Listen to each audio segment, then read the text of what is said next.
thank you guys so much for joining us tonight. It's much appreciated. It's going to be really lovely to see you in person. It's definitely going to happen. You know, we're definitely going to get this one done. It's like the longest journey to get to this point. But hopefully everyone will think that it's worthwhile by the time that you have done it. So the whole point this evening is to pick Angela's brains. She not only herself has run so many, I would hate to think of how many half marathons she's run, but it's a lot. But she's helped people get through the running process of a half marathon. And obviously we're at a really key point now where lots of things like nutrition and the final runs and how to get over that finish line is really coming into play. So Angela's going to kick off and give us lots of helps and advice and tips. Feel free to pop any questions in the chat. If I can interject, I will at that point and can ask them. We do want this to kind of be interactive, but at the same time, some of them we might kind of circle back to later. And at the end, I will go through what your kind of runner experience is going to look like on the day from the point of view from the charity. I know I have the stuff pretty ready to go out on that. I was just waiting for some final information that came through today. So I will go through that a bit later on. Hey, Paul, just to let you know, we are recording this. Feel free to stay on video. But if you don't want to be seen by other people down the line, you know, feel free to black out your screen. So I'm going to hand over to Angela. And thank you so much, Angela, for your time this evening. Yeah, Summer. I, as you know, once I start talking about running, I don't stop. So please, stop me. Just for those people that just a little bit of context about me, that I've got my Bath on. So I first ran Bath Half, I think, back in 2011. Apart from obviously the last 2 years, I've run it every year. And I've been the run ambassador for Bath Rugby Foundation for about 6 years, I think. I can't actually remember exactly, but I've been doing it quite well. And through the years, we've done some of these in-person sessions, I've done Zoom sessions, and I've done some training sessions with the runners, and I'm not sure if they've gone out yet, but I've done some little video clips as well. And really, so I'm sort of here this evening to do a quick rundown of my tips, really, and things to think about. Emma's going to field the questions.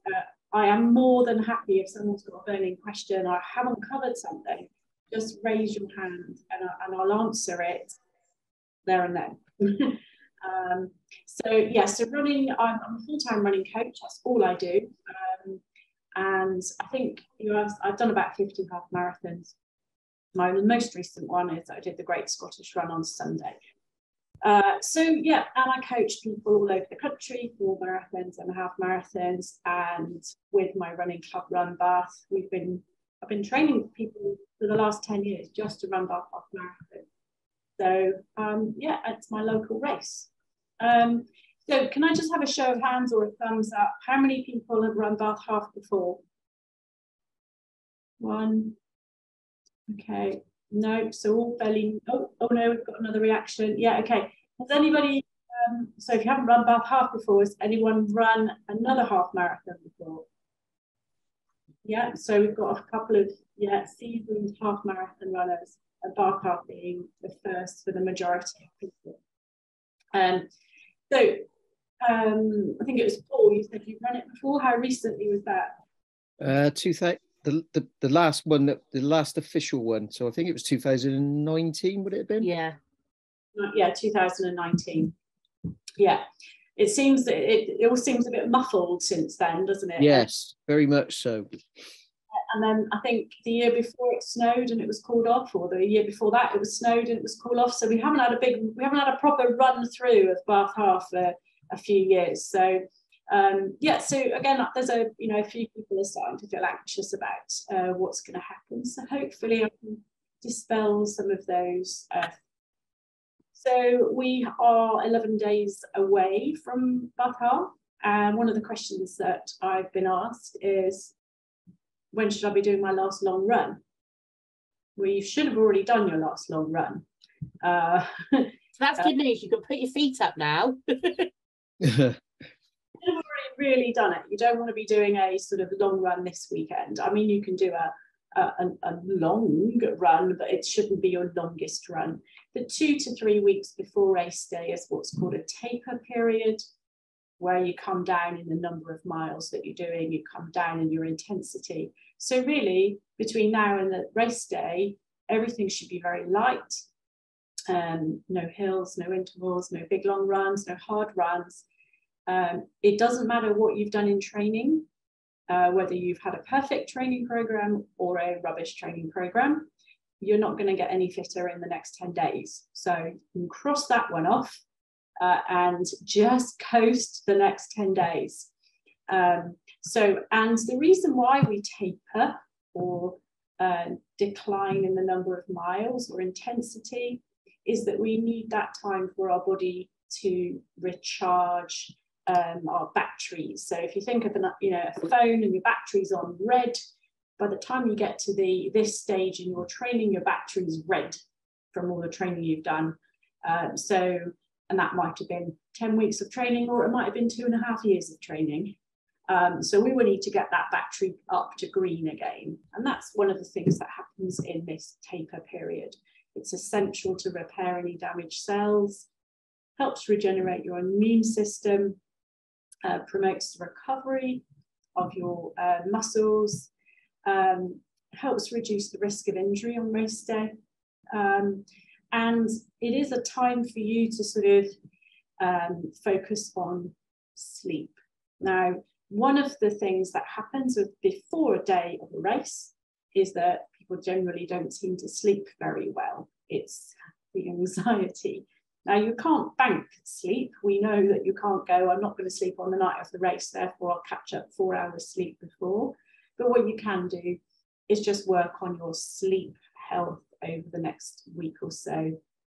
And 8 hours a night is the recommended. I know that doesn't work for everyone, but one of my favourite quotes from Paula Radcliffe before she won the London Marathon and got the world marathon record was, I sleep 9 to 10 hours a night during training and another couple in the afternoon.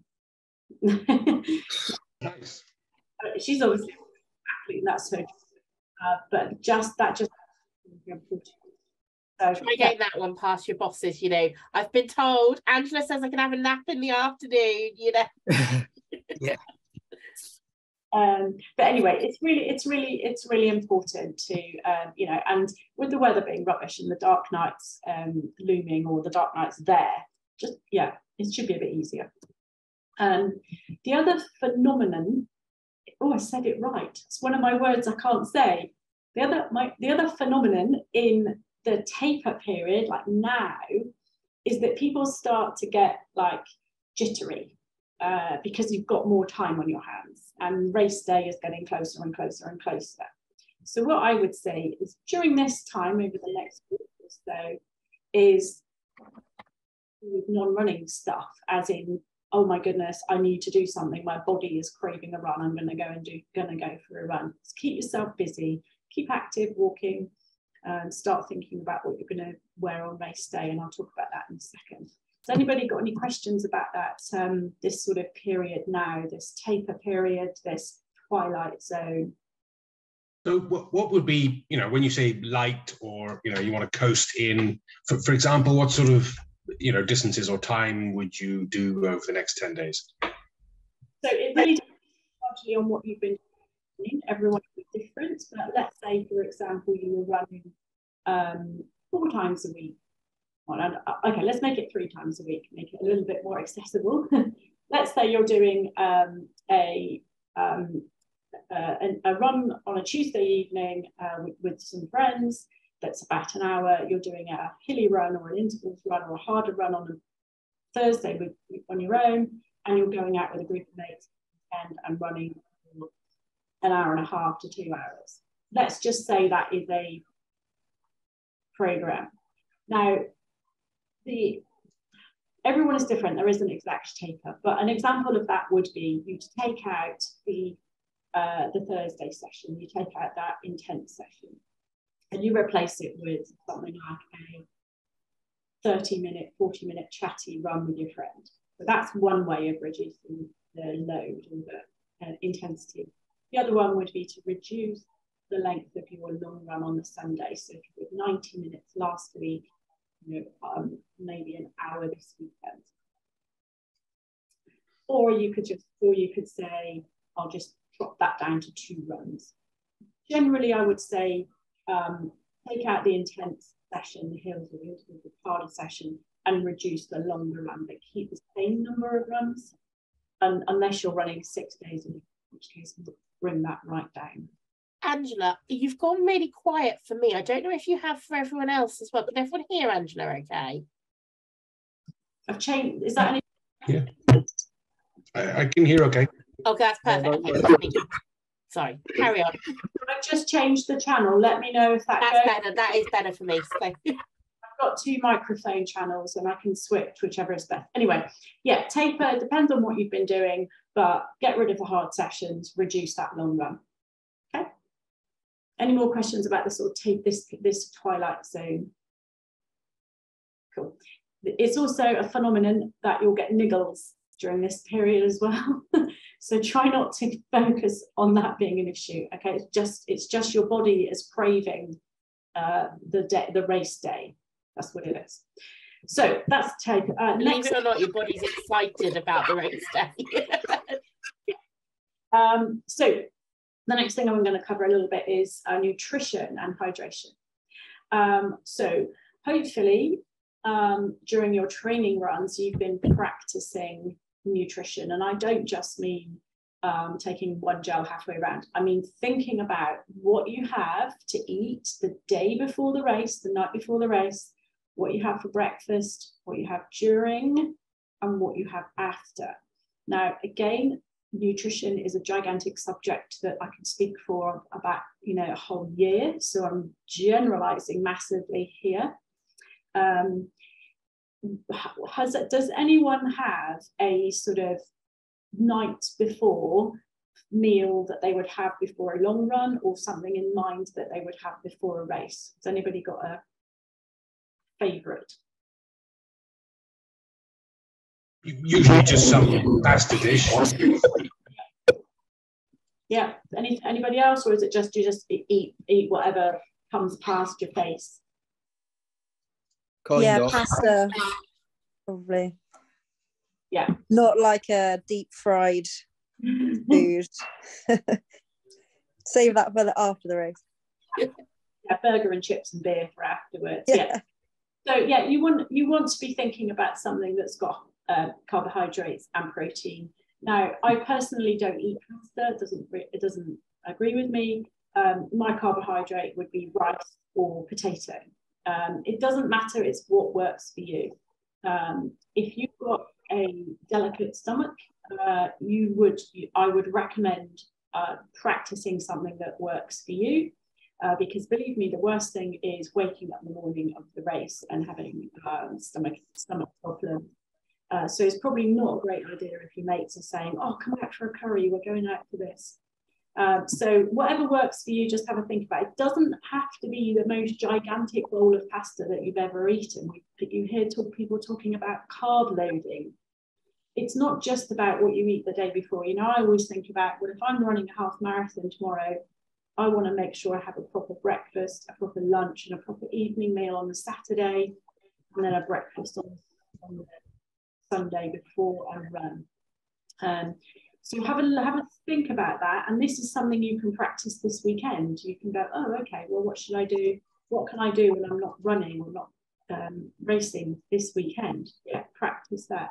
What about breakfast? Has anybody got a go-to breakfast? Anybody got a go-to breakfast for race day? I always love some porridge. Yeah, porridge works, yeah. Are there people that don't eat breakfast at all and would just perhaps have a black coffee and run? Anyone? Yes. No, that's fine. That works for you. But you have to sort of think about, if your race doesn't start until 11 a.m, and let's say it's going to take you 2 hours, that's quite a long time from eating your meal in the evening at 7 p.m. until you eat again at 1, 2 o'clock. Now that's fine if your body's used to it, it's, you know, there's plenty of runners that do intermittent fasting or don't eat breakfast, but it's what your body is used to. And if you can last between 7 p.m. and 2 p.m. without eating anything, then that's fine if you've practiced that. So that's again, that's how I work. That's how I do work, to be honest. Fine. What works for one does not necessarily work for someone else. It's what works for you. Personally, I don't usually eat breakfast because I'm usually coaching at 7 a.m. in the morning, and I have my breakfast at about 11 a.m. during the week. But of course, that doesn't work on race day because that's when I should be running. So I have to adjust. Toast and boiled eggs is my go-to. So if you're not having breakfast, that's, again, it's fine. Just because one person doesn't have breakfast, that doesn't mean everybody doesn't have breakfast. And just because one person has porridge, it doesn't mean everyone should have porridge. It's what works for you. But that's sort of before the race. During the race, again, this is going to depend a lot on what you've done in training, a lot how your body works, a lot from what you need in training. And does anybody take on board any water or fuel when they're running in the race? Yeah? Just water. I don't usually take anything else. Okay. Paul, you were a water person, or were you just a black coffee and nothing until after? Yeah, I drink water when I finish. Do you drink anything during the race at all? No. Is there any reason for that, or is it just? It kind of. I don't know. It just doesn't sit well. Okay. I tried it. Excuse me. The last. We did a sort of unofficial Bath half year before last, and I took some water with me and I drank it, and it made me feel terrible. Yeah, I mean, you're going to really need to focus on making sure you're hydrated the day before and the morning of the race. Dehydration can affect your performance massively. Even a small bit of dehydration can make you feel really. Now, if you don't like taking water on board, when you get to the water stops, take a sip of water, swill it around your mouth and spit it out again. You'll get. Yeah. I don't generally recommend not taking water on board during a half marathon. I would recommend regular sips of water. But again, everyone is different, and I'm not saying you've got to change that now, but I don't want other people to feel that, oh my goodness, Paul doesn't take any water on, doesn't have any breakfast, I need to be doing that. No, every single person is different. Mm. And just on water at this year's race, so more and more races are going more environmentally friendly, which means gone are the days of bottles of plastic, plastic water bottles. So they still have the water stations, but it's recyclable. I think it's like cups now that you can grab from them, but they very much encourage you, as many people would do on a long run, that you might take out your water bottle that you'd be holding as you're running, to, if that's what you do already, to do that for the half marathon day, and to have a reusable bottle within the in the scenario for other runners in the runner village. Within our hub, we would also love that you have refillable bottles that we can fill up for you. If not, we'll have cups that we can then recycle as well. Yeah, I mean, there's, generally speaking, when I'm saying to people about their fueling and their water strategy within a race, is you either use what's available on the race or you take your own. And quite a lot of people, hydration vests, camelbacks, waist things, hold things, whatever. What you've done in training that works for you. So if it's a hot day as well, you're likely to need more sips of water as well. So, but Paul, I'd say you're probably the exception to the rule where you don't take any fluid on. I would be erring on the side of other people not taking that advice, especially if they have trained with it. Everyone is different. I'm not saying. I'm just saying for everybody else, do what you've done in training, and don't feel as though you can't take any stuff on board if you need it, because you might. And you've got High Five there with their sachets, I think, of gels, and they're good for a quick hit. We will also at our hub have sachets that you can pick up. You know, if you like to have one before you go out on a run, they'll be dotted around as well, ready for pre-runs. And by the hub, you mean the Elim Church? Yes, sorry, yes. our Bath Rugby Foundation hub that's not our offices. Yes, sorry, just to confuse you, because that's also called the hub, sorry. But the church where we will be, yeah. Yeah, I think it's better to put the church. Yeah, the church. I'll go with the church. So yeah, I mean, again, so we talked about nutrition the night before, talked about a bit about breakfast, talked a little bit about what to have on the race if you want to have some gels or what have you. You know, quite a lot of people, me included, because I haven't usually eaten breakfast before I go to the start line of a race. I'll have a banana, and I'll eat half a banana when I'm in the starter bit, and I might have the other half if I can be bothered to carry it, you know, at mile 1 or something. But yeah, have a think about if you are the sort of person that can't wait from 6 a.m. having your breakfast till essentially maybe 2 or 3 p.m. and that you think something on board. Bananas are great. And also sipping water before the race as well, rather than gulping it down thinking, right, I'm going to get on board loads of water. I think there are toilets at the church as well, Emma. Sorry, yes, we've got loads of toilets for you to use, obviously, and the advantage is that there won't be long queues like there would be kind of in the runners village. So it is really, yeah, it's really about sort of just, you know, making sure that you've got something on board. And also, I haven't talked about after, I'm not going into huge detail about nutrition afterwards, but it's important to get some food on board. They call it the golden hour, you know, the hour after you finish exercise, get some food on board. It'll help with your recovery massively. It'll help how you feel the next day. Yeah, so at the hub, when you come back at the church, sorry, when you guys come back in, you'll be able to straight away pick up a packed lunch bag effectively, which will have a really lovely sandwich in it. It will have, because everyone likes different things post run, so it will have a high protein sandwich. It will have, you know, crisps, chocolate, fruit in, you know, so if you need that salt hit, if you need the sugar hit, you know, you've got it all covered in there, and so you can sit down and enjoy that. Or if you are like mad dashing off to go somewhere, or you're meeting friends at the pub, you've at least got something you can eat on your way to the pub to go get a roast or whatever you're going off to do. You've got something you can instantly get into you. Brilliant. Okay. I'm not going to go into any more about nutrition because there's just so much. It's a vast area. If anybody's got to say at the beginning, if anyone's got any specific questions that they don't want to ask in here, or if someone's listening on catch up or whatever you call it, video, you've got my email address, Emma. I'm happy to answer, you know, individual questions rather than trying to sort of pick out every possible scenario with everything here. Okay, so moving on from nutrition, I just want to talk a little bit about the sort of the day, the timings, the strategy, just thinking about the whole day. Now, Emma, you've been very helpful in putting that document together, which has got a really good timeline of events, and I think that's actually quite useful because what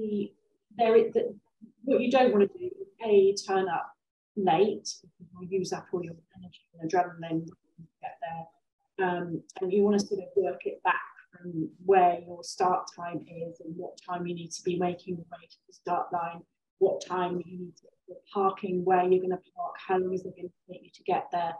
And generally I say to people, look, you're going to be awake anyway, because nobody sleeps on the day before a big race. You're going to be awake, get there early. It's going to be nice and church. There'll be other people, you'll get the vibe, you'll get the atmosphere, there's toilet, food, there's, you know, I'd rather get there the minute it opens and sit around chatting than rushing to get there and feeling like I'm all flustered. So yeah, make sure you allow plenty of time. And we all know Bath transport system is absolutely rubbish. And as soon as one thing happens, the whole city goes to a halt. So allow plenty of time. And also as well, without going into Make sure you leave some time to visit the bathroom. Okay. And that, however long that takes, shall we say. So one of the other things to think about, talking about sort of strategy of the race, is making sure you've got some, well, obviously what you're wearing running, but think about if the weather is cold or chilly, taking a throwaway vest, or sorry, throwaway jacket, something from charity, so that it's chilly and windy, walk to the church, hanging around at the start line. It's always cooler than actually the race. So go to a charity shop, buy something, and then you can just discard it. And I think in the past, people charities have gone and picked those up. Yeah, so the organisers have arranged that when you take your jumpers, hoodies, whatever you want to leave at the start line, basically, one of the charities comes around, collects them, and then they all go off to charity. Basically, I think they either go to people in need or they go within charity shops. So whatever you don't fancy from your wardrobe anymore, you can just leave that there. It's a couple of minutes walk from the church to the start line, but it's a lot shorter walk than those that are in the runners village will get to do. So you'll just come out the church and head towards Queen Square. Just before you get to Queen Square, you'll just divert up the hill slightly and then along, and then you'll be into the starters pen. So you're really not going to be that far away at all. Yeah. And we can leave stuff at the church, presumably. Yes, yeah.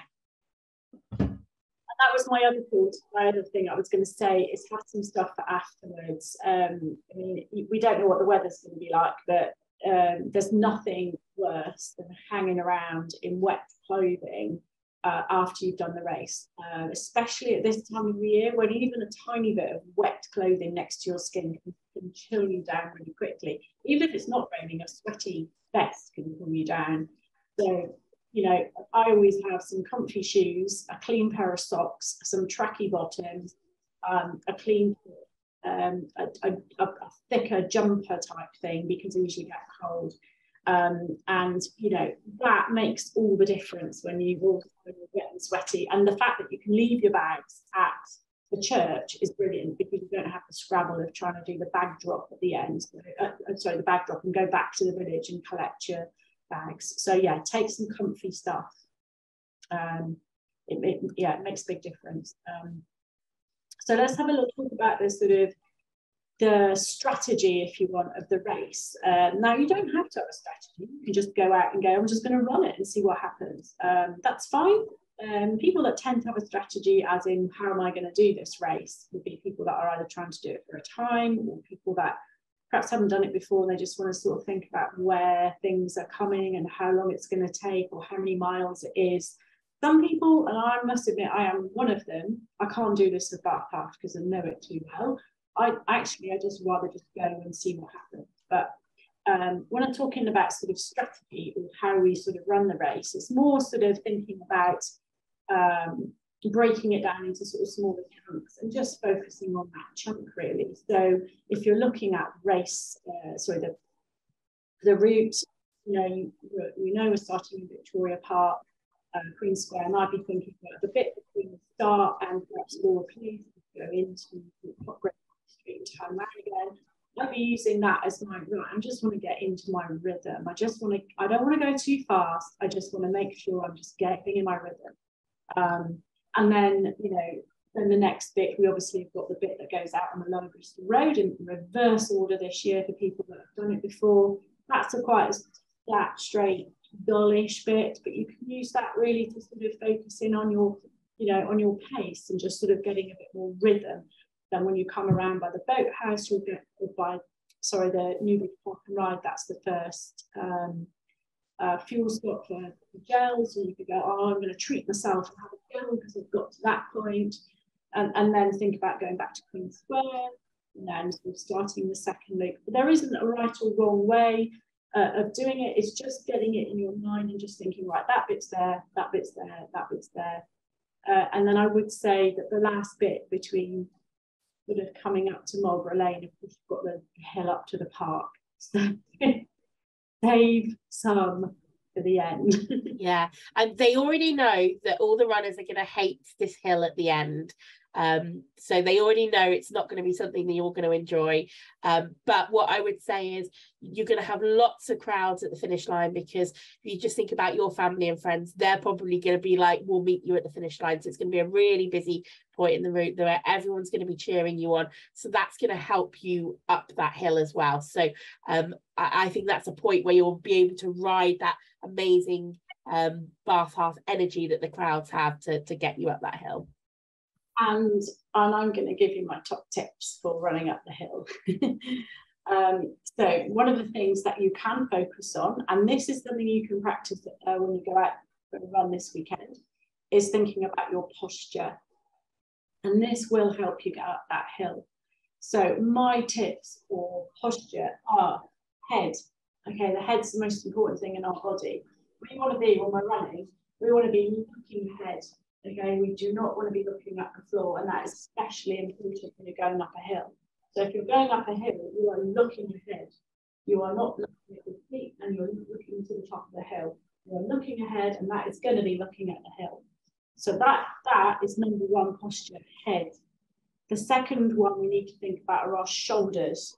Okay, so we might be tired at this point. We don't want to be hunching our shoulders down, okay? So we've got head, looking ahead, our shoulders nice and open and down, and our arms, we want to be thinking about swinging our arms, okay? And the final one, and Emma, I can give you 3 links to videos to show these demos that'll help people that you can share. And the final one is thinking about your hip. Okay, so when you're going up the hill, what I want you to think of is, you probably won't be able to see it because it's very dark. When we're going up the hill, I want you to imagine that somebody has tied some string to the bottom of your top, right by your sort of leggings, and they are pulling you up the hill. Okay, so pulling you up the hill like this. Okay, so what will happen is your hips will be going up. Okay, so we call it high hips. Okay, now that you can practice that this weekend. So head, shoulders, arms, okay, and hips.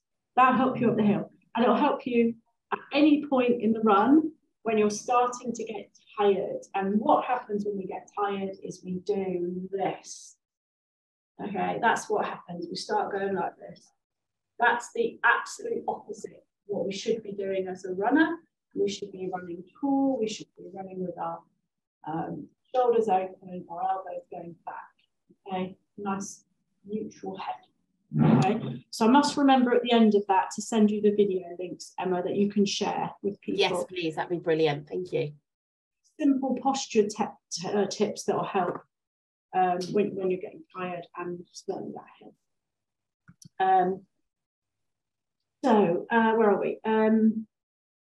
Where was I? Oh yeah, strategy for the race. You're having to think about how you can strategize and thinking about that hill at the end. The other thing as well is it's a good thing to have in your head, in your brain, written on your arm in Sharpie, all up here if necessary, is what is your why? So why are you running this? You know, and that could be one thing, or it could be 10 things, but you know, what is the main reason why you're doing this? Is it a personal challenge? Is it because you're raising lots of money for a charity that you're, you know, passionate about? Is it because, you know, John at work said, oh, you can't run a half marathon, don't be ridiculous, you're too unfit for that, you're too old. That was the challenge that I had when I ran it the first time. Someone said, oh, don't be ridiculous, you can't run a half marathon, you can't run to the end of the road. So that was that was my reason for doing it. So remind yourself, or have a think about why are you doing it. And like I said, if you have to write that up your arm in a Sharpie and remind yourself when things get hard, or you're thinking, oh God, this is over, just go back to why you're doing it. And then the other thing I like to do in my sort of strategy is have a mantra or something, a saying that I borrowed from someone else that I just think I'm sticking to that if it feels hard. So one of my favorite ones is from Dean Karnazes, who is an American ultra old but wise. He said, run when you can, walk if you have to, crawl if you must, just never give up.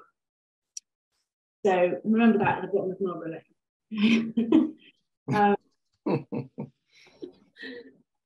Then obviously, once you run the race, you'll come back to the church, or you'll go walking, you'll do your thing.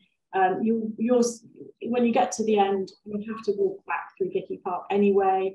In our coaching terms, we call it mile 14, or if it was a marathon, we call it mile 27. It's that extra bit of walking that you do at the end. You need it. You need your body to do that, to walk through, just to flush out some of that, lactic acid. Get some food on board, get back, get some clothes, get some warm clothes on, go home, have a hot bath with some Epsom salts, and eat all the food.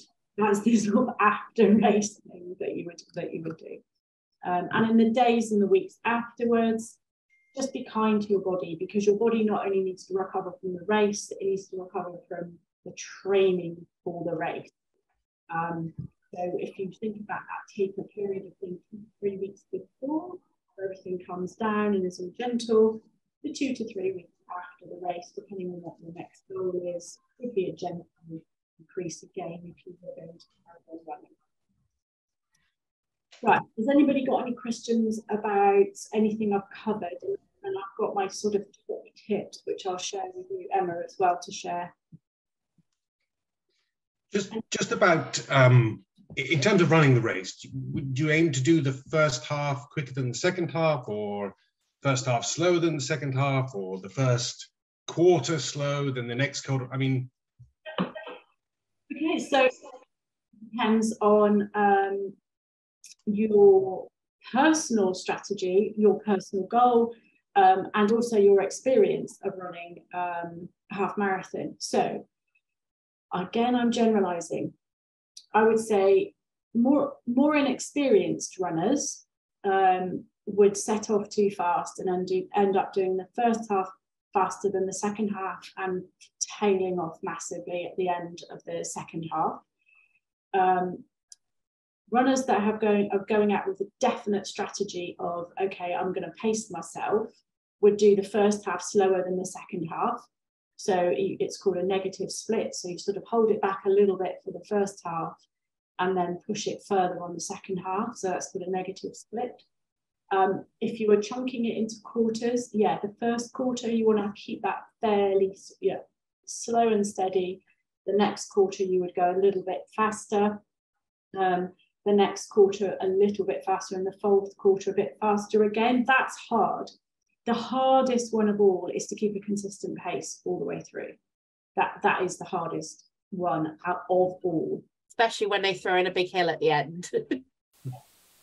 Even if you practiced it, it's still hard. You look at the elite runners that are running in marathons, they've got pacers.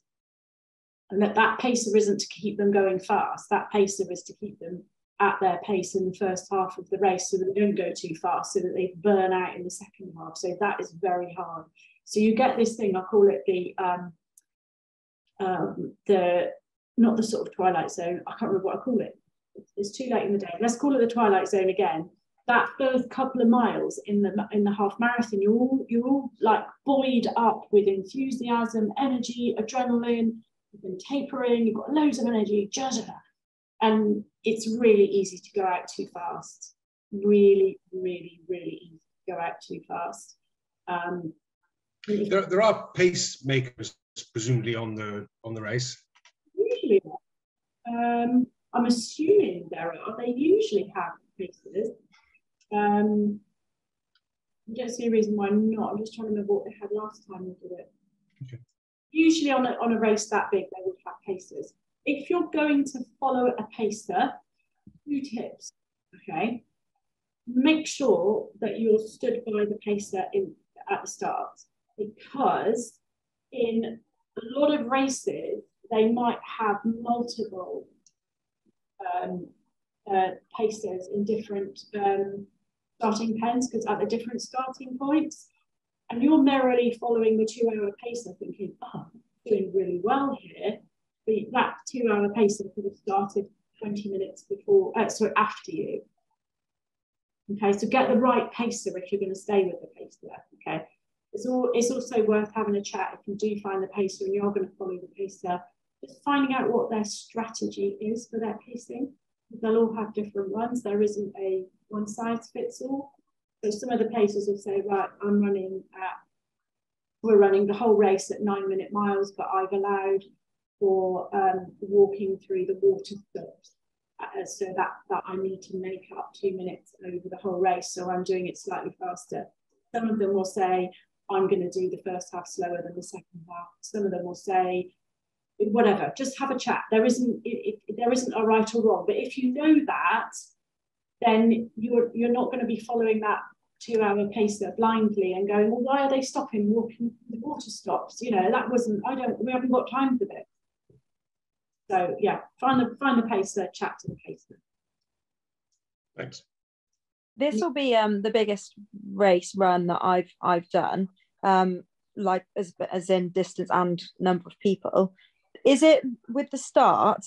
Is it hard to get up to pace? Like, is that first mile always quite a slow one? Do you then have to kind of pick it up? Yes. Good question. Do you know which starting thing you're in? The green one. That's what I mean. The second one, yeah. Where the majority of people are, I think. Yeah, the white ones are usually sort of the slightly faster ones. The green ones is the big bulk of people, and the pink, is it pink or orange? I can't remember what they're doing this year. Orange, I think, this year. Orange. That will be the people that are slower. I don't want to say I don't want to categorize them and say that's all the slow people, but when you predict the finish time, you'll be categorized. Now I don't usually I'll be able to give the exact advice about how it looks on that half day, but this time they've changed the start thingy. So don't know exactly how it's going to look, but generally speaking, what you'll be looking at is if the start line is here. Let's say this is the start line. That's the start line here, and you're over here when in your wave or whatever when it goes start bang whatever. It might be a couple of minutes, might be 5 minutes before you actually cross this start line. Now that's when on your bib you've got a little chip, and that will record your time when you go over the start line. So you don't need to sort of like bustle your way to the front because the race started 5 minutes ago and you're already going to be 5 minutes slower. But just go with the flow.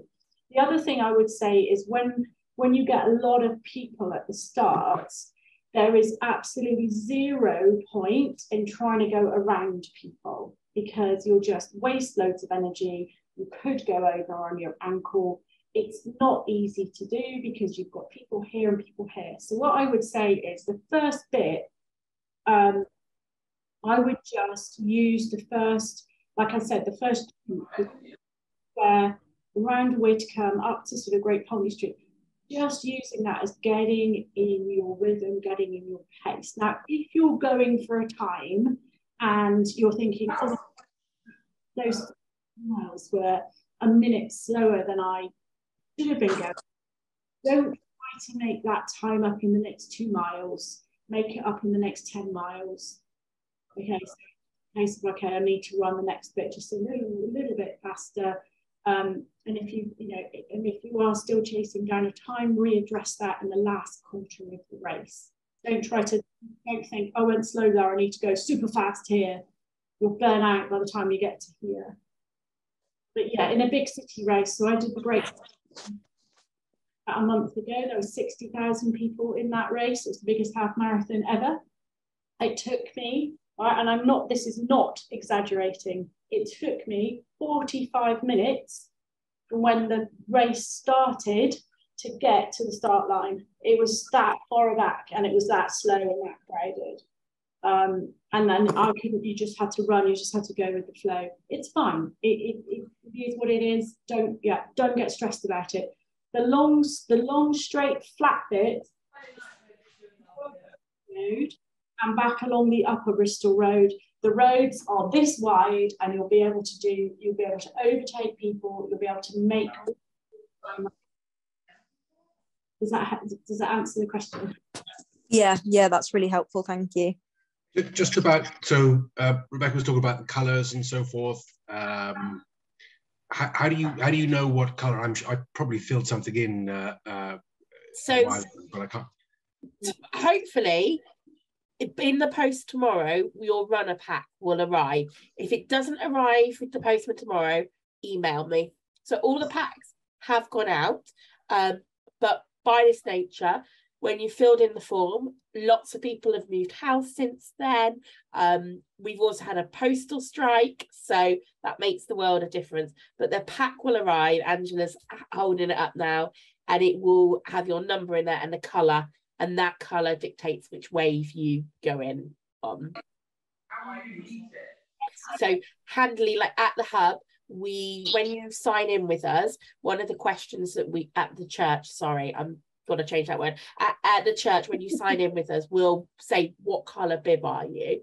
And so then when it comes to that time slot that we're like, right, you need to be starting heading off, we'll come through and be like, right, all the green bibs, you need to leave now. So it'll be kind of like one of your identifying features to know when you've got to go to places and that sort of thing. Emma, when you say the church, where is the church? So you're going to get an email, hopefully tomorrow. It's literally just off Queen Square. It's opposite Charlotte Street car park. You will have driven past the, and I'm not too sure how to say it. Is it Elim Church? Oh, yeah. Mm-hmm. You will have driven past it a million times. It's got these amazing round windows and it's absolutely stunning inside. It's literally opposite Charlotte Street car park. So we've got the whole place hired. Brilliant. And it's a really great hub for us to be, and you're close to all the action. But it's warm, dry, no queues for the toilets, basically. Actually, I don't know Bath very well. We've only just recently moved here. Can you get to that car park you mentioned? So car parking is going to be really, really busy on the day in Bath. To be honest, unless you're coming in super early, I would avoid the city centre car park. That car park, the roads close at 9 a.m. for it, but your access routes to it will get harder and harder because some of the roads towards it will close off a lot earlier on. So your options for coming into Bath is obviously if you're on the train route, that's a really great route to come in. There are bus services and some of the park and rides will be happening. There is in the information that I'll send to you and in your runner's pack and on the Bath Hearth website are links to be able to get the latest details on bus times on the day. And what you'll find is there'll be lots of people in the same boat that if you've never got a bus into the centre of the town before, you'll find there's an awful lot of Bath Hearth runners doing exactly the same thing as you on that day. And certainly for family and friends that are coming in, they might find it easier to, for instance, if they're parking at Lansdowne Park and Ride, walking down and getting the bus back up later. It's not too bad a walk down the hill. I don't advise it on the way back up later, obviously, because that hill goes on a long time. But things like that, it is kind of a lot easier being on foot on that day. Angela, would you agree? Yes. Leave plenty of time. Like I said, get up really super early, get into Bath super early. And if it means sitting around in the church for 2 hours, chatting to people, queuing for the toilets, all that stuff, that is so much. That's also quite a nice part of the event itself, being there with other runners and meeting the other runners and having a photograph taken and all that little sort of vibe.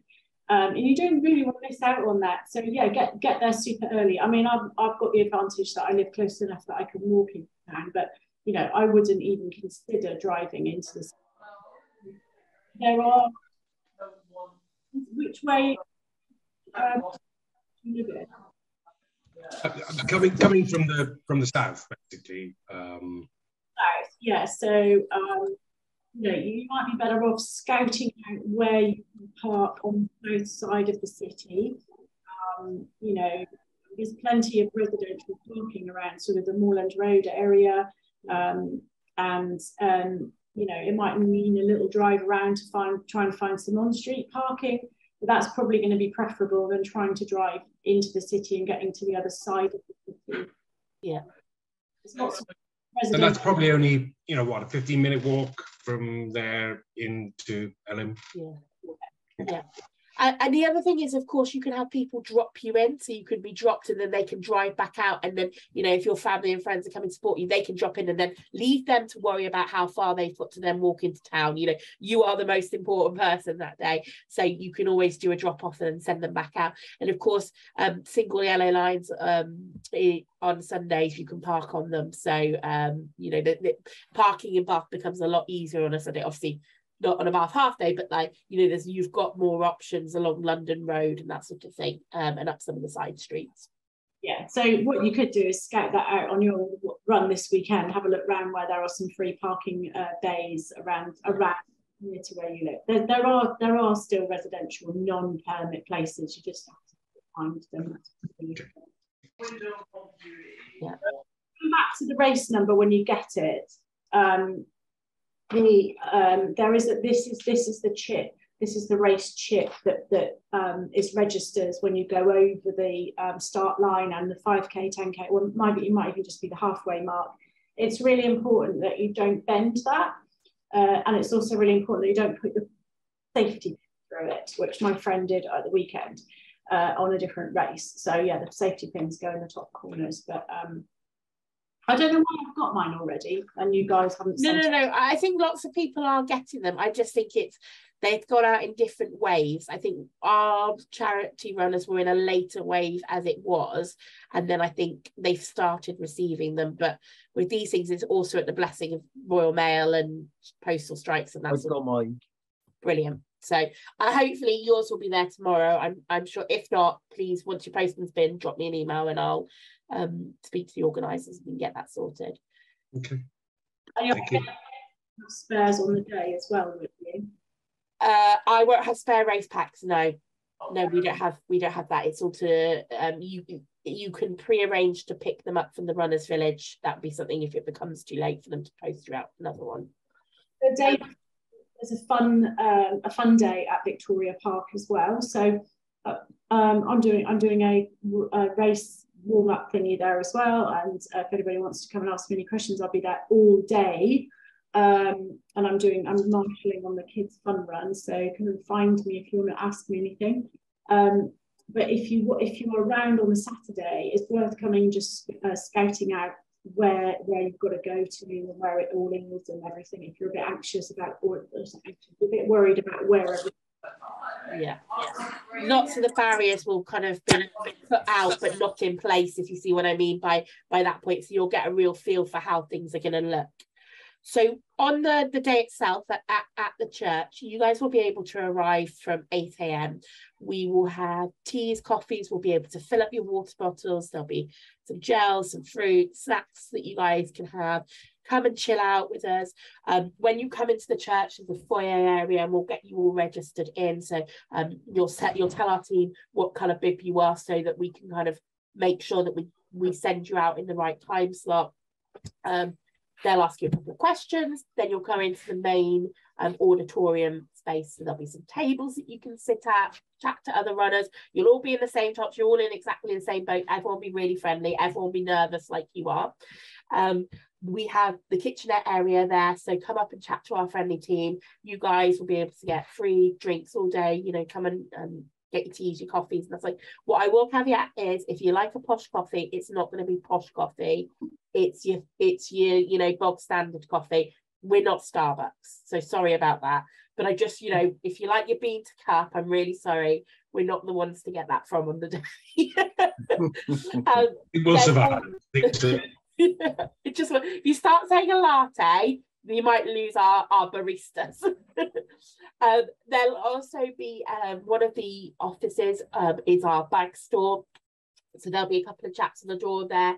What they'll do is when you're ready, you'll hand over your bags. Obviously, you can keep going back to them to get it in and out. So you hand over the bags. They will take your name. They will make a note of what the bag looks like. Try and put everything in one bag. It will just make it easier. We've got about 120 runners that are going to be there. So they've got to get through 120 bags to find yours. So just try and put everything together. They'll stick a number on it, or multiple numbers if you've got multiple bags. And when you come back later, they'll be able to identify you to the bag. If you should all have your running tops. I think for many of you, you might have had those for a few years now. If you're just putting it on this week and you find that it doesn't fit you or anything like that, if it's not been worn, we have some tops that we will be able to do a swap on any sizes if you need to. Again, that will be the guys at the bag store. They'll look after that for you. You will have things like spare safety pins, spare pens, because you'll need to like fill out, you know, bits on your back. I think you have to, am I right in thinking, Angela, they have to fill out their emergency contact details on the back of the bibs and stuff. So we'll have a few bits there. But if you have your safety pins at home, please bring them along, because we've not got enough for everyone to have not brought safety pins with them, if you see what I mean. So that's on that main auditorium level. Downstairs, we have in the basement, which sounds a bit creepy, but it's really not creepy. It's got these huge big windows. That's where you'll be able to get your pre and post run massages. So the team will be set up down there, and you'll just join the queuing system and then go and have your kind of massage. That's also where the toilets are. So I can't guarantee you no queues, but they are not going to be like the Portaloos in the runners village. Now, you don't have to come to the church. You are welcome to go to the runners village if you would like to, if that's, you know, more your cup of tea. We will have 120 people there, so it will still have like a really good atmosphere, and it's warm and it's dry, which is a little bit different to the runners village, where it's kind of marquee. We won't have any presence at the runners village, so we won't be able to help store your stuff. So that's, you know, if you want to come to the church, that's where you can kind of access all of that. When it comes to the time, we've got in our timeline, so we will, you know, those runners that are in the 10:20 wave, we know that we need to set you off at about 20 to 10. That first wave, they need them there quite early, so we're going to send you off then. Our team will be able to tell you how to get there as you leave. You know, really easy to walk there. You're probably only about a 5-minute walk to the start line, maybe less than that. We've allowed 10 minutes so we can get everyone there, and you'll still be there in good time. And then each wave will come through all green bibs, white bibs, orange bibs, you know, to get you all out there in time. If, for instance, you miss your wave time, do not panic. You will be able to go in a later wave. What you won't be able to go in an earlier wave though. So if you've been assigned the 10:20 time and you are on the loo, for instance, you miss that time slot, don't worry, you can go at the 10:40, but you can't, if you're a 10:40 runner, you can't go in a 10:20. They won't allow you in the pen then. Okay. So when you finish your run, you'll finish it up in the park near the Marlborough Tavern area, and then you'll just be able to walk back through the park, head back through to the church. It will be a really, like Angela said, it will be a really nice cool down for you at the end of the run. When you come back in, our team will just log you back in. If you want to use the church as a base to meet your family and friends, because it can be a little bit chaotic at the finish line, or they might have chosen, maybe they couldn't fight their way through the crowds to get there, or they've chosen to watch from a different location or whatever, you're welcome to come and meet them at the church. They can come on in. We'll have teas and coffees. We just ask for a small donation for any drinks and stuff that they want. As I mentioned before, we'll have those sort of lunch, like old school trip lunch packs, you know, in your paper bag. But it means that if you've got to head off straight away, you can go on your way and still have food, or please sit there, make yourselves at home, enjoy yourselves, have a nice catch up with your friends and family. If we have shower facilities available, they're not available at the church, they're at our Bath Rugby Foundation hub, which is over near the sports centre, so towards the other side of Bath. So what will happen is when you check your bag out from the guys there, they will ask you, are you planning on going for a shower? They're not trying to be a bit personal. They're not implying that you smell or anything like that. But they will give you at that point a map of how to get to our hub. So the quickest and easiest walking route. It's probably a 7 or 8 minute walk across town to get there. But we've got hot showers. They'll probably make you a cup of tea while you're in the shower, so you can come out and chill out, continue chilling out. And they'll also give you a wristband, just so that, because there's going to be lots of people around, you can flash it at the door so they can let you in, go and have a hot shower, and then head on your way. You're welcome to come back to the church. We'll also have, obviously, those post-run massages, so they'll be going on until about 3 o'clock. So, you know, as you come in, you can come and grab that as well. So do it in your order of priorities between food, massage, showers, that sort of thing. But you'll be able to come and do that. The only caveat with your friends and family coming in, sorry, Angela, is just if we find the church becoming overly full, obviously our priorities are that the runners can come in and use the facilities. So what I'd say is, if 50 people have turned up to cheerlead you on, I don't think we're going to be able to cater for them and all runners. So just you know, your partner and your mum and dad maybe are fine, but just bear in mind that we don't want to have to turn people away at the door. But if we do find that we become full, obviously the priority is for runners to be able to use the spaces. I just had a question. So with regards to getting to the church, because in previous years, obviously it was a different start location, but you couldn't access the sort of runners village. They wouldn't let you go. You had to go all the way around. What's the best sort of access point to get to the church? And do we just show our bibs and go, hey, I'm with Bath Rugby Foundation, let me through? Yeah, so on the door there'll be really friendly security staff. There'll also be Bella the dog, who's our chief security officer, and just say that you're one of our runners. When you come into the foyer, we'll be able to log you in. I think the best way to reach the hub is to go along Charlotte Street, so along the church. So I would access it along Charlotte Street and the opposite direction from Queen Square, because when I'm looking at the map, Angela, I see that Queen Square is quite closed off, but Charlotte Street doesn't have any running down it, but it's closed because it's an access point. It's like an emergency escape route, that sort of thing. So that's Angela, is that how you interpret the maps as well? No, I think it's more to do with, because the route goes past the church, isn't it? They sometimes sort of block. Or is it? I don't think it goes past the church. Okay. Because I'm looking at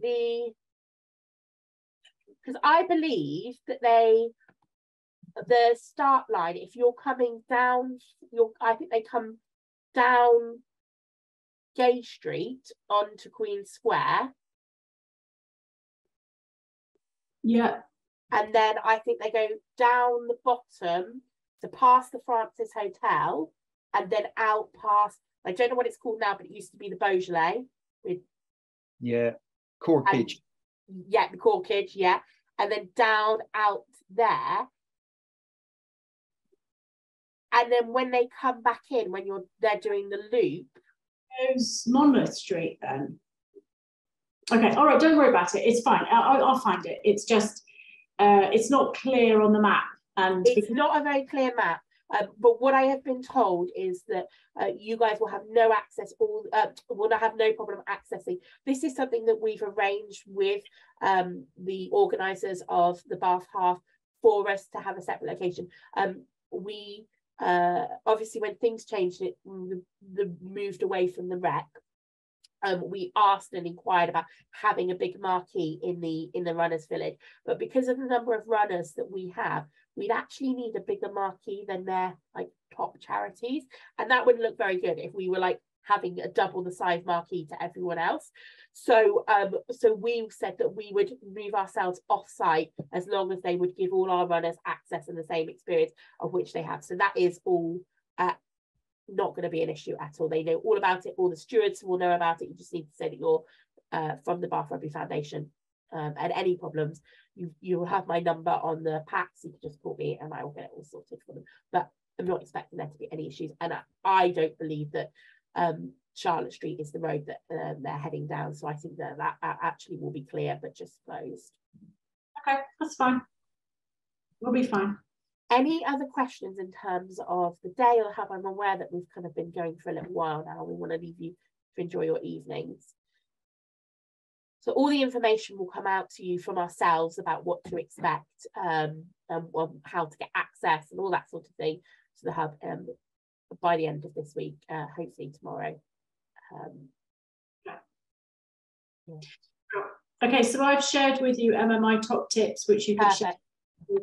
There's a couple of things. I won't go through all of them because there's loads of them, but there's a couple of things that I forgot. Well, not forgot, but a couple of things to remember. So we've talked about dress rehearsal, talked about getting your kit ready, you know, cut down on the alcohol a couple of days before. Oh, you didn't mention that one. That changes everything. So where's that come from? I said cut down.